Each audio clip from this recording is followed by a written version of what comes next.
ઓલપાડ તાલુકાના કીમ ગામે તપોવન વિદ્યાલયમાં 26મી જાન્યુઆરીના રોજ 77માં પ્રજાસત્તાક દિવસની ભવ્ય ઉજવણી કરવામાં આવી હતી। આ પ્રસંગે મંત્રી મુકેશભાઈ પટેલના વરદ હસ્તે ધ્વજવંદન કરાયું હતું। તમામ ઉપસ્થિત લોકોએ ધ્વજને સલામી આપી હતી।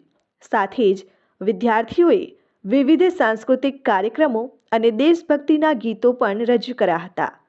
આ ઉજવણીમાં સ્થાનિક આગેવાનો, ગામના સરપંચ, સભ્યો, શાળાના સ્ટાફ, વિદ્યાર્થીઓ, વાલીઓ અને ગ્રામજનો મોટી સંખ્યામાં ઉપસ્થિત રહ્યા હતા। 77માં પ્રજાસત્તાક દિનની ઉજવણી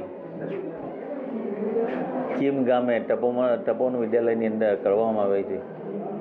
ખૂબ અને હર્ષ અને ઉલ્લાસની સાથે આ ઉજવણી થઈ હતી।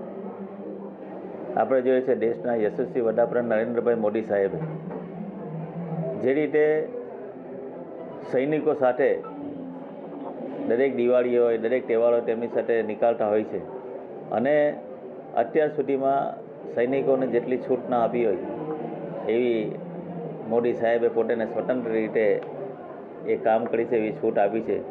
એટલા માટે જ આપણે જોઈએ છે ઓપરેશન સિંદૂર હોય કે એવા તમામ પ્રકારના આતંકવાદી પ્રવૃત્તિઓ સામે આપણો દેશના સૈનિકો લડી રહ્યા છે। આજે 40 ડિગ્રી તાપમાન હોય કે 40 ડિગ્રી ઠંડુ તાપમાન હોય તો પણ આજે સૈનિક ખડા પગે દેશની રક્ષા કરી રહ્યા છે। ત્યારે દેશના વડાપ્રધાન મોદી સાહેબે આપેલો મંત્ર સ્વચ્છ ભારતને લઈને આજે આપણે સૌ આગળ ચાલી રહ્યા છે। દેશના વડાપ્રધાન મોદી સાહેબ જ્યારે વડાપ્રધાન બનવા પહેલાં દેશ 13મા ક્રમે હતો। આજે મોદી સાહેબે આ વિકાસની ગાથા આગળ વધારીને ભારતને આજે ચોથા ક્રમ પર મૂકીને ભારત દેશનું નામ રોશન કર્યું છે।